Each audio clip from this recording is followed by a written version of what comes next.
The bell above the restaurant door chimed, a soft jingle that echoed through the quiet, dim space. Kesha Washington froze mid-wipe, her hands still gripping the damp cloth as the sound pulled her eyes toward the entrance. Rain splashed hard against the glass, the storm outside still raging. A man stood there drenched, slouched, unsteady. His expensive suit clung to his tall frame like it didn't belong on him anymore. His eyes were red. His shoes made a wet, squeaking noise as he stepped inside. "We're closed," Kesha said, not bothering to look up again. She was tired, her feet hurt. Her body ached from 16 hours of non-stop work. She had bills to pay and only pennies left in her account. This night needed to end. The man didn't move back. He just stood there for a moment before his voice came soft, broken, and low. "I just need somewhere safe, or I won't make it till morning." That one sentence made her stop, not because it sounded dramatic, but because of how real it felt. Kesha looked up and for the first time really saw him.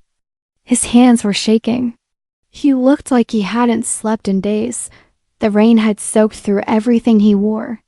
And though he looked like a man with money, what she saw in his eyes wasn't pride. It was pain. She sighed, wiped her hands on her apron and walked over. "You can sit," she said. "Just don't throw up on anything." He gave a dry chuckle, the sound barely escaping his lips. Then, slowly, he pulled out a chair and sat at the corner table closest to the window. Kesha didn't say another word. She just turned, walked behind the counter, and started boiling water for tea. Minutes passed in silence, except for the gentle clinking of cups and the storm outside. When she placed the green tea in front of him, he looked up, his eyes softer. "Now, thank you," he said. Kesha nodded and walked back to the table she'd been cleaning, but she kept her eye on him. He didn't touch his phone, didn't pull out a wallet, didn't even look around the room. He just stared at the steam rising from the cup, like it was the first warmth he'd felt in a while. "Rough night?" she asked, finally breaking the silence. He took a sip and nodded. "Lost my wife today." Kesha didn't know what to say. People said a lot of things at our tables. Some were just drunk stories. Some were cries for help. But this felt like truth. "I'm sorry," she said softly. "She said I chose work over her," he added. "That I chose everything over her." Kesha slowly walked back and sat across from him, pulling her legs up under the chair. "Did you?" she asked. He didn't answer right away. Then he looked at her with tired eyes. "Yeah, I did?" The words hung in the air. He went quiet again, sipping his tea like it was medicine. Kesha just sat there with him, watching the rain blur the city. Outside the window, "My name's Richard," he finally said. "Richard Nakamura." Kesha froze. That name. She'd seen it on real estate signs all over the city. It was printed on the glossy letters of skyscrapers. He was that Nakamura. She didn't react. She just said, Kesha Washington." He smiled faintly.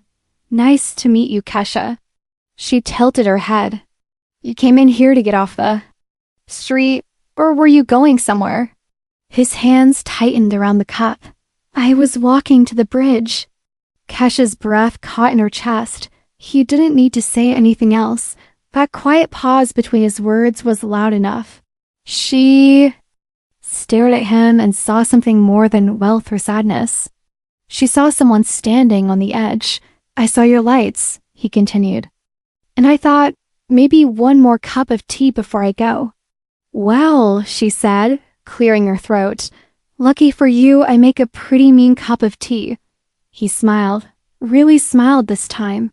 The kind that had a little life in it, I think. "You just saved me tonight," he whispered. Kesha blinked back the burn behind her eyes. "I'm not an angel, Mr. Nakamura. I'm just a woman trying to save her grandmother's restaurant." "That might be what makes you one," he said. The rain outside softened. But inside that tiny, fading restaurant, something important had just begun. Neither of them knew it yet, but their lives had just changed forever. The rain had slowed to a quiet tap on the windows. Outside, the street glistened under streetlights, but inside Sakura Dreams, the air felt still. Kasia leaned against the counter, arms folded, watching Richard slowly come back to himself. His shoulders weren't as tense now. His eyes, while tired, didn't look as hollow. He finished his third cup of tea before he spoke again. "You're still here," he said, glancing around the empty room. Kasia smirked. "So are you." Richard looked at his watch still ticking, though the leather strap was damp. "I should probably go before I overstay your kindness." "You already have," she said, only half joking. He stood, carefully this time, steady on his feet. He reached into his inside coat pocket and pulled out a simple white business card. It was damp around the edges, but the letters were still sharp and clean. Richard Nakamura. Chairman, Nakamura Holdings. He placed it gently on the counter between them. "If you ever need anything," he said, "call that number. I'm not always this dramatic." Kasia picked it up with 2 fingers, studying the name again. "You're the guy with the buildings," she muttered. He shrugged. "One of them, I guess. You buy things," she added. "Tear things down, build new towers, that kind of stuff." Richard nodded. "That used to be the job, yes." Kasia gave a low laugh. "So you're one of the people who make neighborhoods disappear." His face didn't flinch. "Not proud of that. Just being honest." She tucked the card in her apron pocket. "Well, thanks for not dying on my freshly mopped floor." Richard smiled again. "Thanks for the tea." As he stepped toward the door, he paused, one hand resting on the frame. "You're strong." "Kasia, I don't meet many people like you." She raised an eyebrow. "You don't know me. Maybe not. But I know what rock bottom looks like. And I know what it means when someone reaches out a hand instead of walking past. You didn't know who I was. You just helped." "I didn't do anything special," she said. "You did enough." And with that, he walked back into the night, his silhouette disappearing into the quiet street. The next morning came too fast. Kasia had barely slept. The chairs were still stacked, dishes washed, bills still stacked high behind the counter. Nothing had changed, or so she thought. Her phone rang just after 10. A.M. She didn't recognize the number but answered anyway. "Miss Washington?" A woman's voice asked sharply. "This is Margaret Chin from Nakamura Holdings. Mr. Nakamura has asked to schedule a meeting with you today. Are you available at noon?" Kasia nearly dropped the phone. She straightened up fast, looking around, like someone had just walked into the room. Yes, noon. Where?" "Our offices. Downtown, 47th floor. The address is in your text now." "Wait, he actually remembered me?" "He remembers," the voice said. "Please don't be late." The call ended. Kasia stared at her phone for a long minute. Then panic kicked in. She didn't own anything professional. Her best outfit was a black shirt and clean jeans, not good enough for a corporate tower. She knocked on her neighbor's door and borrowed a blazer, polished her shoes, pulled her curls back neatly, and grabbed the last $20 from her emergency envelope for a cab. The city seemed different that day. Bigger, louder. She stared out the window as the cab climbed toward glass buildings and polished entrances she usually passed. Without noticing, when she stepped out in front of Nakamura Holdings, she froze. The building looked like it belonged in a movie. Mirror glass, spinning doors, marble floors that echoed every heel that clicked across them. A woman in a gray suit waited in the lobby with a clipboard. "Miss Washington?" "Yes?" "Follow me." They stepped into an elevator, glass walls rising with them. Kasia clutched her purse tightly, her stomach tight with nerves. The doors opened on the 47th floor, revealing an office bigger than her entire apartment. Floor-to-ceiling windows, a full skyline view, shelves filled with books and awards. And standing there in a fresh tailored suit was Richard. He turned slowly. His face was rested, clean-shaven, calm. A different man from the one who had stumbled into a restaurant the night before. "You came," he said. "I wasn't sure I'd get past the lobby."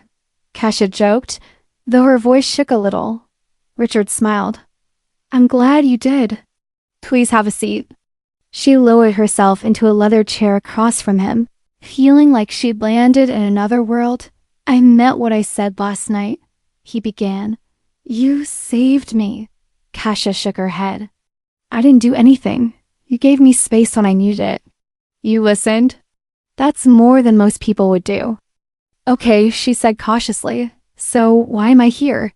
Richard stepped aside and revealed a large folder on his desk. Inside were designs mock-ups of a remodeled Sakura Dreams. New signage, a rebuilt kitchen, but the same heart and soul. Her grandmother's legacy modernized but intact. I want to invest in your restaurant, he said simply. $2 million. You keep 60%. I'll help with renovation, expansion, licensing, whatever you need. Kesha blinked, sure she hadn't heard him right. I can't accept that, she stammered. Why not? Because things like this don't happen to people like me. Richard leaned forward, folding his hands together. Maybe it's time they do. She looked at the papers again. It felt unreal. Too big. Too fast. Too much. I need to think about it, she said softly. Of course, he replied. But Kesha, he paused. Sometimes the biggest risk is not taking one at all. As she stood to leave, she caught a glimpse of a woman in the hallway sharp. Silver hair and a tight bun, watching her with unreadable eyes. Kesha stepped into the elevator. She didn't know her name, not yet, but she would, and everything that happened next would start with her. Kesha stood inside the elevator, still gripping the leather folder Richard had handed her. Her eyes kept flicking down to the architectural drawings. Her grandmother's restaurant, her grandmother's soul drawn and clean. Professional lines with new windows, new floors, and the same glowing name at the top. Sakura Dreams. She didn't even realize the elevator had stopped until the door opened on the ground floor. Stepping out, the reality of it all hit her again like a wave. This wasn't a dream. This was happening, as she pushed through the revolving glass doors. Something in her peripheral vision caught her attention. A woman stood by the reception desk, maybe late 50s. Silver hair pulled into a flawless bun. She wore a tailored suit that probably cost more than Kesha's rent. Her posture was straight, polished. Her face, controlled. Like someone who smiled only when it served a purpose. The woman's gaze locked onto Kesha like a hawk tracking a rabbit. It made her skin prickle. But the moment passed. The woman turned, said something to the receptionist, and disappeared down a side corridor. Kesha exhaled and kept walking. Outside, the sky had finally cleared. The sun peeked through scattered clouds, reflecting off the glass buildings. But Kesha didn't feel light. Her thoughts raced. Something about that woman, it had felt like a warning, though she didn't know why. She made it home, barely remembering. The cab ride. She sat at her tiny kitchen table for hours. The folder open, the designs spread out like a map to a future she didn't dare believe in yet. That night, she didn't sleep much. By the next afternoon, things turned sharply. A brown envelope was taped to the glass door of Sakura Dreams when she arrived to open up. Kesha tugged it free and opened it with a pit in her stomach. Final notice. 72 hours to be destinies. Almost gave out. The words on the paper blurred, her hands shaking too hard to hold it steady. She read it again. Then again. It didn't make sense.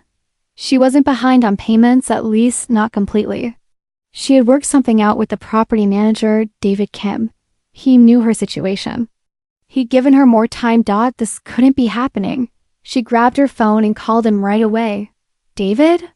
It's Kesha, what's going on? I got an eviction notice today. 72 hours. I'm so sorry, Kesha. David said, his voice low. I didn't know it would move this fast. The building's been sold. New ownership? Sold? She choked. To who? I don't know exactly, he replied. The deal was done through a holding company, MTC. Holdings. All I got was orders to close the deal fast and hand over control. They want you out by Friday. Kasha's head spun. She thanked him. Though her voice cracked and hung up, she stared at the envelope again. Then, without thinking, she dialed. The number on the business card Richard had given her, he picked up on the second ring. Keisha? His voice immediately sounded alert. Are you okay? No, she said, struggling to hold herself together. They're evicting me. I got a notice today. I have 3 days. That's not possible, Richard said. I looked into your lease personally. You still had 6 months. Well, someone bought the building yesterday and they want me gone. There was a long pause on the line. I'll make some calls, he finally said. Don't do anything yet, just give me till tomorrow. Kasha hung up, but her hands wouldn't stop shaking. She walked through her restaurant, trailing her fingers along the edge of each table. Every corner held memories. Her grandmother's old teacup set sat in a glass case behind the register. The photos on the wall her grandmother smiling with. Regular customers, handwritten notes from grateful strangers. Faded newspaper clippings felt like ghosts watching her panicked out later that evening. Richard sat in his high-rise office, the sun setting behind him. He had just gotten off a call with his personal investigator. The answer was in. The building hadn't been bought by a stranger. It hadn't been acquired by chance. It had been bought by MTC Holdings, a front company owned by Margaret Chin, his ex-wife. The same woman who'd built her own quiet empire inside his shadow. The same woman who had walked away from their marriage with half his company and clearly a heart full of unfinished business. Richard felt his jaw tighten. This wasn't a coincidence. This was a message. He called her. Margaret, he said. Calmly, once she answered, we need to talk. I was wondering when you'd call, she said, like she'd been waiting. They met in the Nakamura Holdings building after hours. Her heels echoed across the marble floor as she entered, completely unfazed. You look surprised, she said with a smile, settling across from him like she'd never left. I thought you wanted distance, Richard said. Clean breaks. Closure, I did. Until I realized closure doesn't mean you walk away. It means you finish what you started. What are you doing? He asked. Why go after her? Margaret didn't flinch. Because I know you? You're trying to start over, become someone better. You think saving that girl is your redemption arc? Richard stayed quiet. Well, she continued, I've got a better idea. Let's see you choose. Save her or save your company.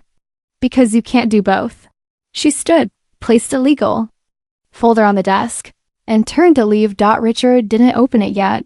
He didn't need to. He already knew the game she was playing.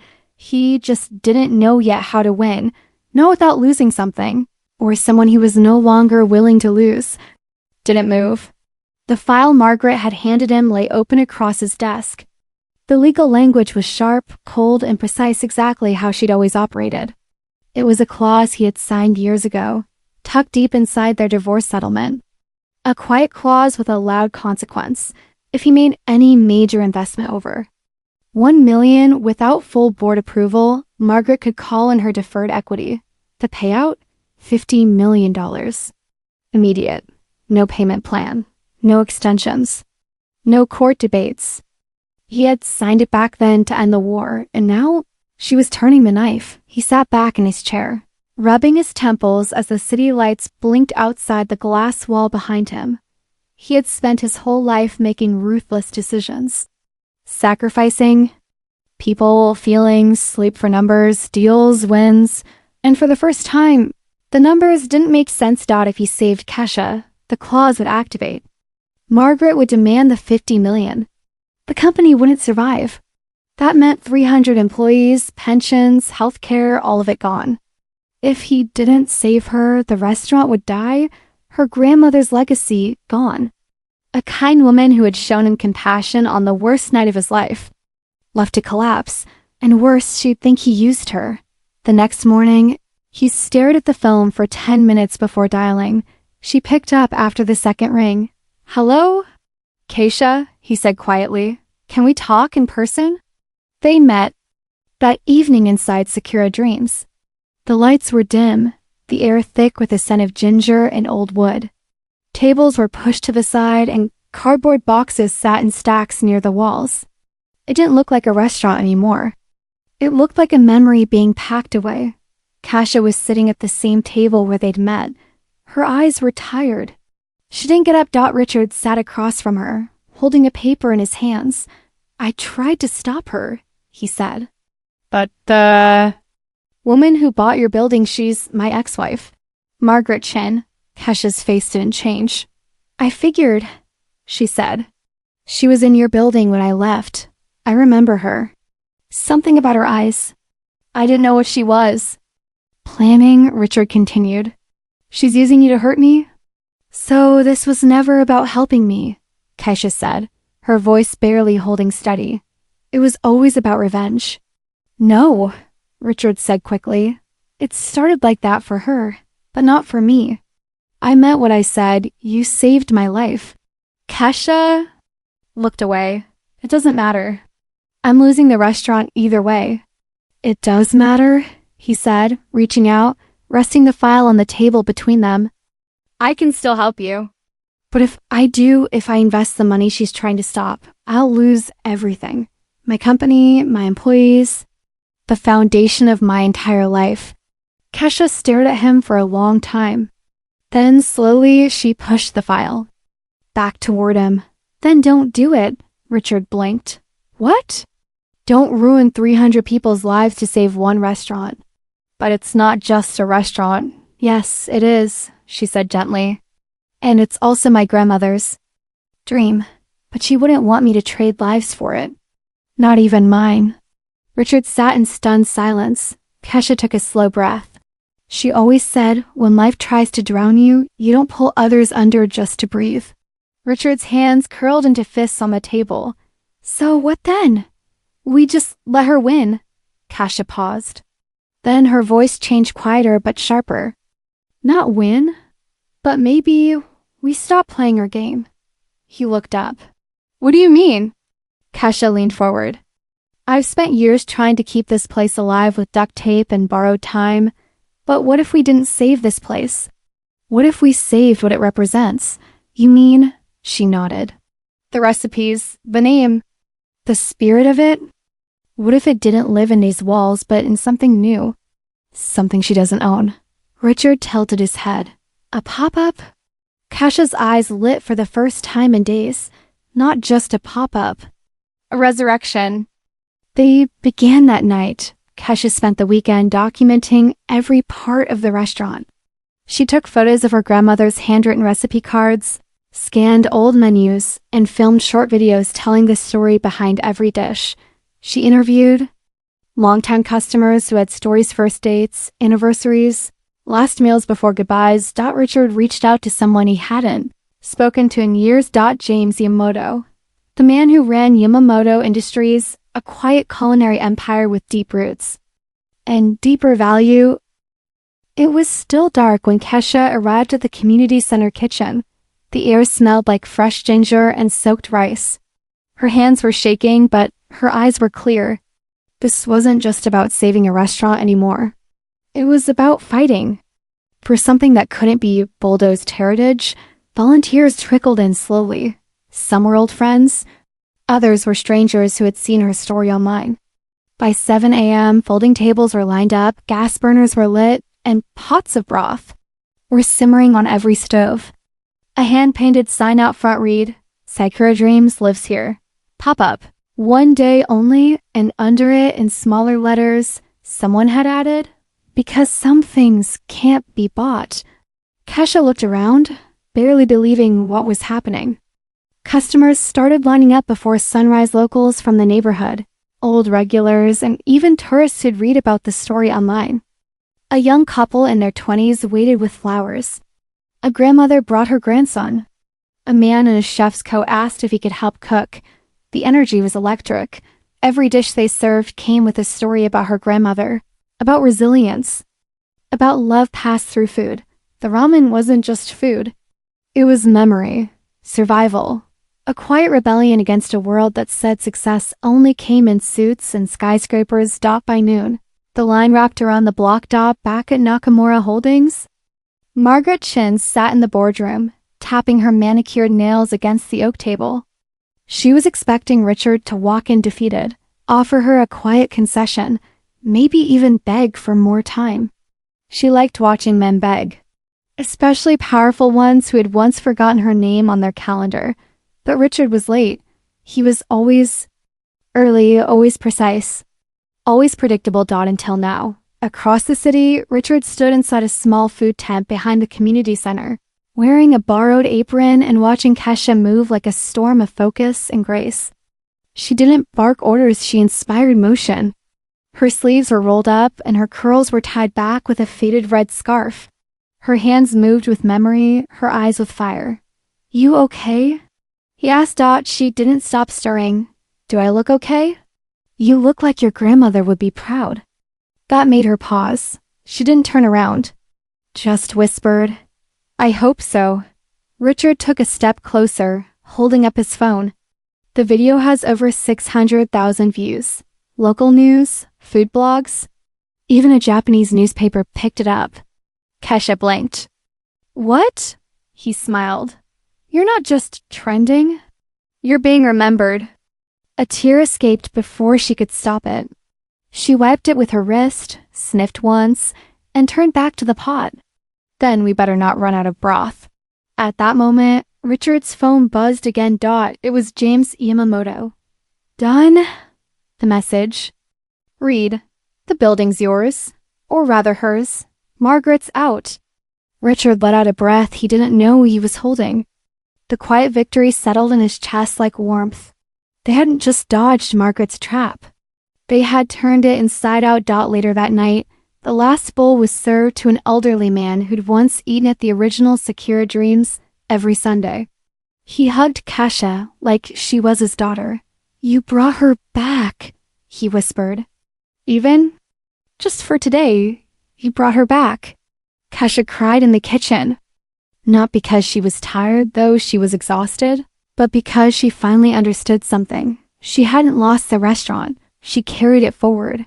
The next morning, Richard walked into Nakamura Holdings like a man who'd walked through a storm and found a shore. Margaret was already waiting in the boardroom, arms crossed, an untouched glass of sparkling water by her side. "You're late," she said coldly. "No," Richard replied calmly. "I'm just on time for the feature." She raised an eyebrow. "Did you come to beg or to fold?" "I came to thank you," he said. That threw her off. "Excuse me?" "You pushed me into a corner, made me choose between profit and purpose. And for once, I chose right." He laid a small envelope on the table. Inside was a copy of the deed transfer. Yamamoto Industries now legally owned the building. Margaret's eviction deal was void. She scanned it quickly. Her face drained of color. "This isn't possible." "It is?" Richard said. "Because while you were playing chess, Kesha and I were telling a story, and the world listened." Margaret's voice turned sharp. "You think this makes you noble? You still destroyed everything we built." "No," he replied, his voice quiet but firm. "You destroyed it the moment you made cruelty a strategy." Margaret stood, grabbing her purse. "This isn't over." "Yes, it is," Richard said. "Not because you lost, but because I stopped needing to win." He walked out of the room without another word, leaving her staring at a paper she couldn't burn, a legacy she could no longer touch. Back at the pop-up, Kesha received a message from Richard just as she was finishing cleanup. "We have the building, free and clear. The fight's over." She sank into a folding chair and let the relief wash over her. Then came another message. "Are you free tonight? I have an idea." They met on the steps of the old restaurant building just as the sun began to set. Kesha looked up at it like it was the first time she was really seeing it, not as a burden, but as a beginning. "What if we don't rebuild it exactly the same?" Richard asked. "What if we build it better?" She looked at him, her voice barely above a whisper. "Together?" He nodded. "As partners, equal." A long pause, and then slowly Kesha smiled, not because the war was over, but because something far bigger had just begun. 3 months later, the sign went up. Sakura Dreams, grand reopening this fall. Underneath, an elegant script, Legacy. Served hot, the new building sat in the heart of the city's cultural district. A restored Victorian mansion painted in cream and deep burgundy, with wide front steps and cherry blossom trees flanking the walkway. It wasn't a glass tower. It wasn't sleek or cold. It was history reborn with purpose. Inside, the kitchen smelled just like the original soy, ginger, garlic, and miso hanging in the air like incense. Kesha walked through the rows of polished tables, clipboard in hand, heart full. She moved like she belonged here now. No apron, no mop, no 16-hour exhaustion dragging behind her. Just vision and pride. She glanced up as the door opened. Richard stepped in, holding 2 paper cups of green tea. "You're early," she said, smiling. "You're always here before me." He handed her a cup. "You ready?" Not even close.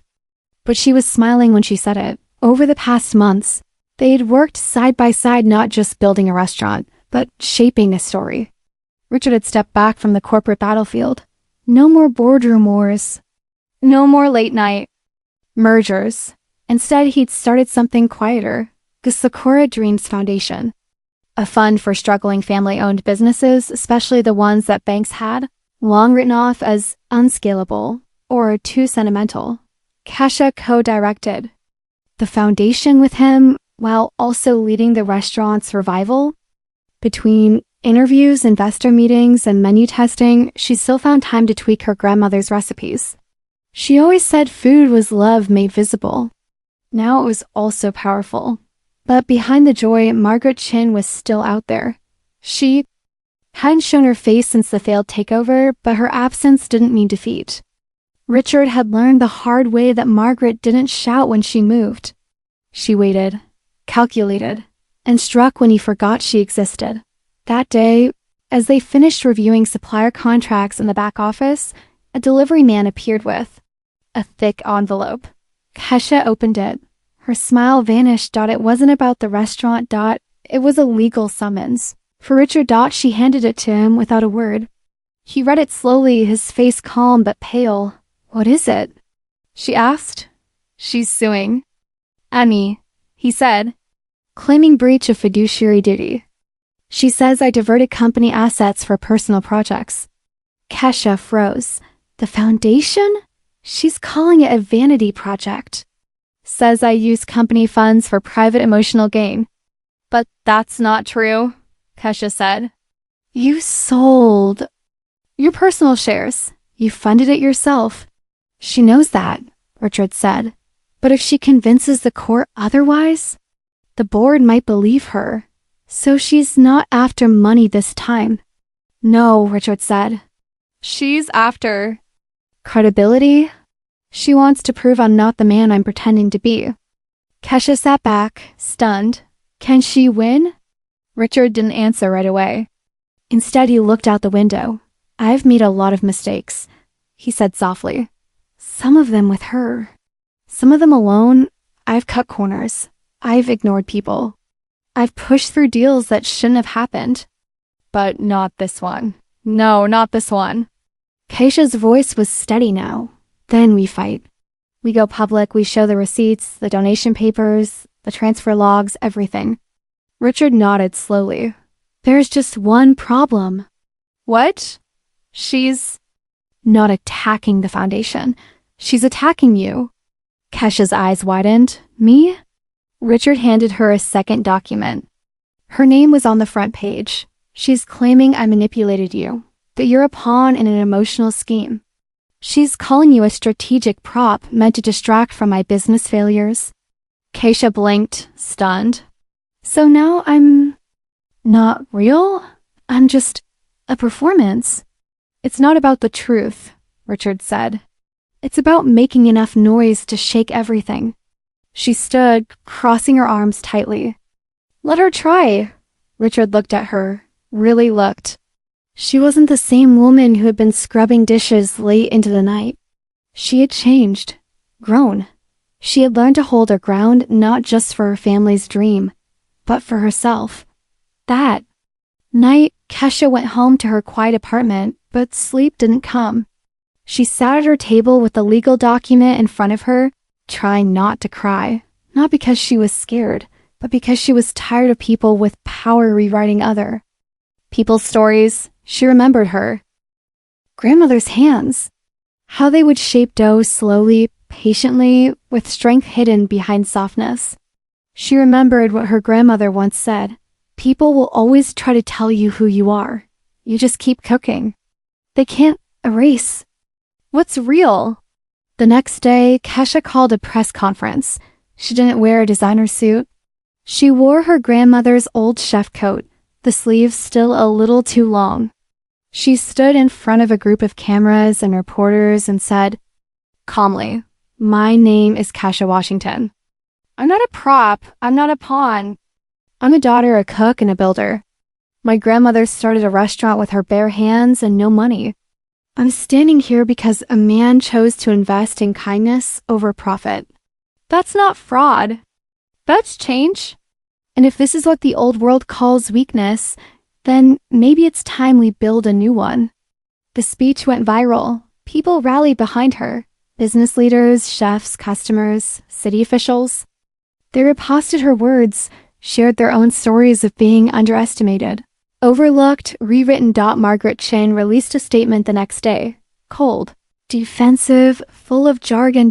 No one reposted it. Richard watched the shift from his office in silence. Then he closed his laptop and picked up his phone. He called Margaret. "I forgive you," he said, "for everything." There was silence on the other end. "You don't get to forgive me," she finally replied. "I already did," he said. "That's why I'm free. And that's why you're not." He hung up. 2 weeks later, the lawsuit was dismissed. No merit. No fraud. No performance. Just a story that happened to be true. And people finally were listening. The line wrapped around the block, not for a concert, not for a celebrity sighting, but for the reopening of a ramen shop. It was the 1-year anniversary of Sakura Dreams. Now standing taller, prouder, and more alive than ever before, the new location, once a crumbling Victorian home, had been transformed into something magical. The outside looked almost untouched, restored with care. The white-painted porch lined with paper lanterns that glowed softly in the early evening. But the inside? That was Kesha's soul, poured into wood and fire and steam. People filled the tables, some in suits, some in sneakers, some who'd never stepped foot in a restaurant this nice before. And every single one of them had come for one thing. The feeling. Because Sakura Dreams wasn't just a restaurant anymore. It was a story people felt part of. It was living proof that kindness could be an investment, that legacies could rise from almost nothing, and that one night, one choice, one act of compassion could change everything. At the back table, their table, Richard sat quietly with a cup of green tea in hand. He wasn't wearing a suit. He didn't need to anymore. No more board meetings, no more headlines, no more stock tickers. Just peace. And for the first time in decades, it fit him better than power ever had. Kesha slid into the chair across from him, breathless from the kitchen. Her apron was dusted with flour, her cheeks flushed with heat, her eyes shining. She looked more like her grandmother every day, not in her face, but in her fire, sold out of pork broth already, she said, sipping her own tea. "Third time this week." "You should raise your prices," Richard teased, "and make the old regulars riot," she laughed. "Not a chance." He smiled, watching her with quiet pride. "You built this," he said. "No," she corrected. "We built this." They clinked their teacups gently, and for a moment, everything was still. Outside, cameras flashed. Food bloggers posed with their bowls. A man proposed to his girlfriend over tempura and soba.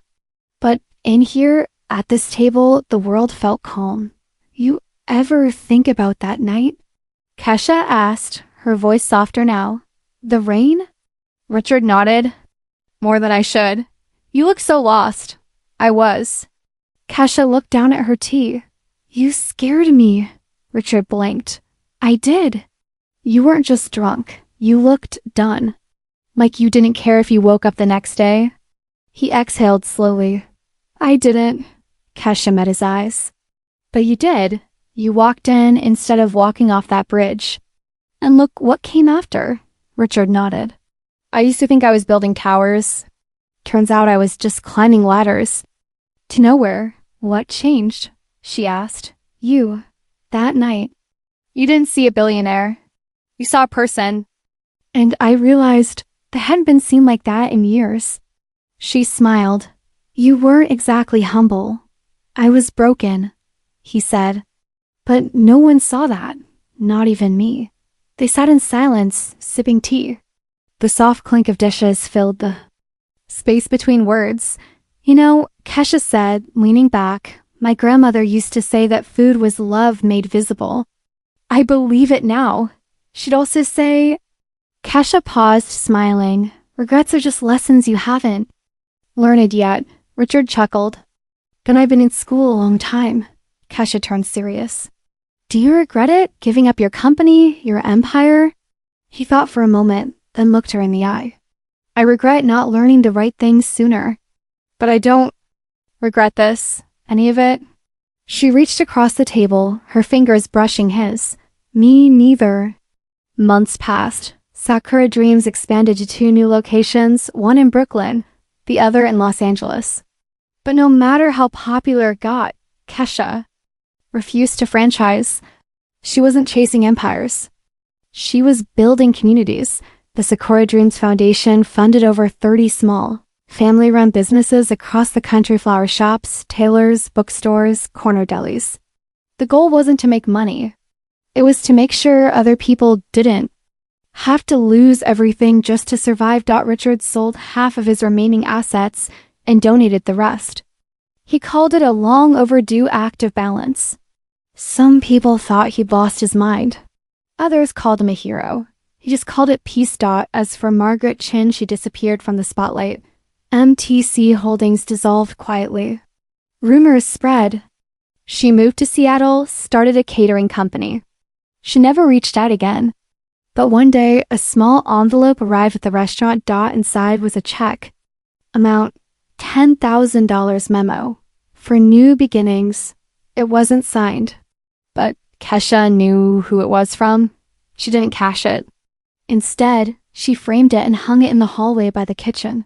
Even bitterness, she whispered, can find its way home. 1 year after the grand reopening, Kesha walked into the restaurant early, long before the staff arrived. The windows were fogged from the morning steam, the prep tables spotless and ready. She moved through the space, lighting candles, placing fresh flowers, straightening chairs. She stopped at one of the walls, a photo gallery. Her grandmother at the original Sakura Dreams, smiling wide in her apron.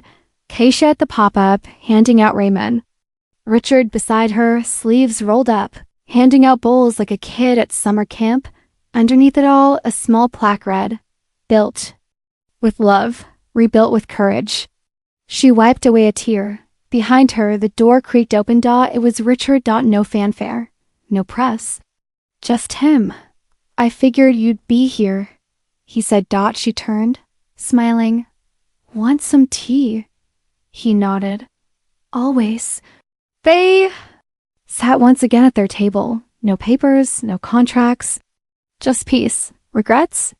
She asked, softly. Richard looked out the window. Just one, he said. What's that? I wish I'd learned all this 20 years ago. I wish I'd met you when I was still young enough to build my life around kindness, not just success. Kesha took a slow breath. You know what my grandmother used to say about regrets? He smiled. No, but I'm guessing you'll remind me. She said regrets are just lessons you haven't learned yet. And it's never too late to learn. Richard smiled. To second chances? To new beginnings, she added. They raised their cups. Clinked them gently. Outside, the city moved fast. But inside Sakura Dreams, time slowed. A woman who refused to give up. A man who finally let go. And a legacy built not on money, but on meaning. Because in the end, the greatest success isn't in what you own, it's in who you lift. And the richest people are the ones who never stop giving others a reason to hope.